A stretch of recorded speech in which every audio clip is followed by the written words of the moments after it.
Truth can be stated in 1,000 different ways, yet each one can be true. Swami Vivekananda highly sensitive people naturally bring some really beautiful, love-promoting qualities to their romantic partnerships.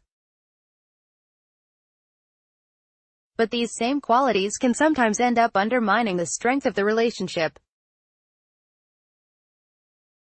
This was true for me in my first marriage and led, in part, to it ending in divorce. We HSPs are known for our caring, conscientious, and considerate natures. It matters deeply to us that we do our best to be loyal and caring in our relationships. And because we tend to have high standards for ourselves, and work hard at being kind, supportive friends and lovers, we often successfully create strong, intimate bonds with others. We also have a knack for being aware of the needs of others. Our ability to pick up on subtle cues makes them feel deeply understood and cared for. On top of all of this, we tend to think deeply about our love relationships, giving them much of our mental and emotional energy. This is all really wonderful for the lucky partner of a highly sensitive person. It's part of why they felt drawn to you and nurtured, safe, and loved with you. But things can go downhill fast when our significant other doesn't behave the same way. It's human nature to be unable to deeply understand what it's like to live in others' experience. Though HSPs tend to be quite empathic, it's still nearly impossible to really see through our partner's eyes. This can be the source of so much pain. In my first marriage, I often wondered why I seemed to be the one to show more interest in the health of the relationship. I would ask myself things like, how can he be okay with going to bed when things aren't resolved between us? Does he even notice I'm sad? Doesn't he want to help me feel better? What's wrong with him that he doesn't think to offer some kind words? Because those were things I naturally did for him. Those high standards I had for myself about relationships, I had them for him, too. When he didn't meet my ideas about how we should be with each other, I would think something was wrong. I'd think his lack of consideration and awareness meant he didn't love me as much as I loved him, that maybe I wasn't enough for him. Thinking that really hurt. That pain, unfortunately, only led to me acting far below my own high standards for myself. Because when we humans feel hurt, we say and do things we wouldn't otherwise.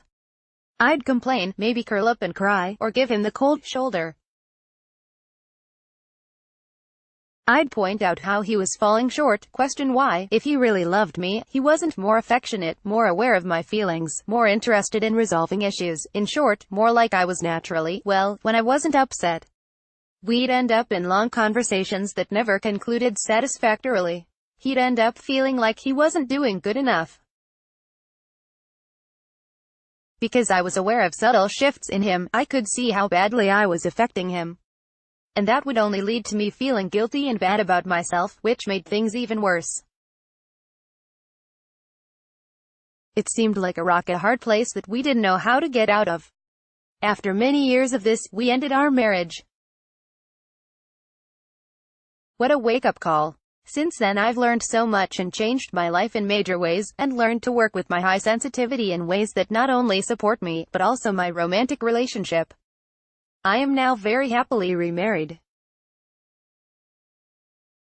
Though I had to learn the hard way, I now have a lot to share with others about how to have a mutually loving, supportive, and connected intimate relationship as an HSP.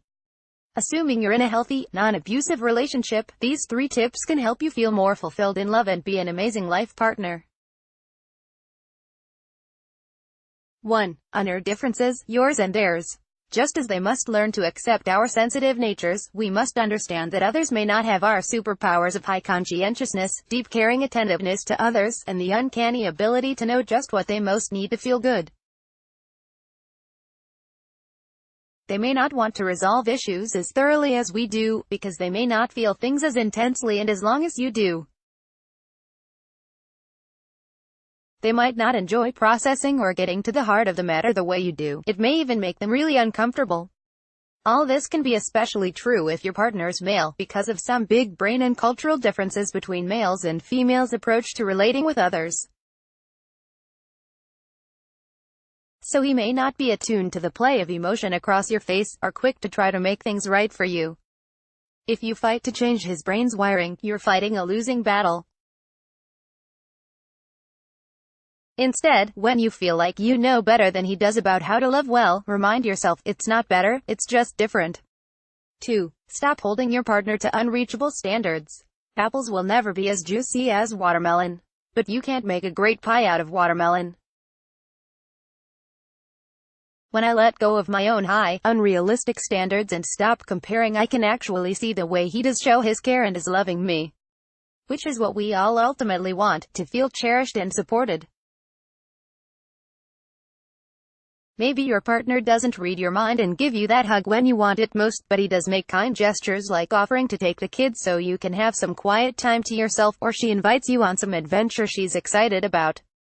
Look for and enjoy the different gifts your partner brings to the relationship. Let them spice up your life. Would you really want a clone of yourself for a partner, anyway? 3. Attend to yourself. We need to keep coming back to giving ourselves loving attention, especially as HSPs. When I don't, I feel empty and needy, and tend to look to my husband to fix it, which often backfires and I feel even worse.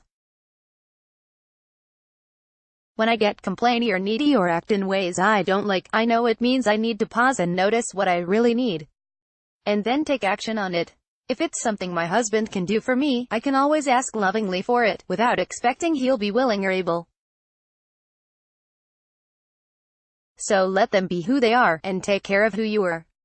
Nothing fills us up like self-appreciation and caring for yourself the way you like to care for others. My love life changed so much once I deeply understood that my way is just one way, not the way to express love for another human being. I can now really feel and appreciate my husband's unique ways of loving me, and I receive them as big gifts. That allows me to feel truly fulfilled and to easily reciprocate to my sweet husband, in my own unique and special way. See a typo, an inaccuracy, or something offensive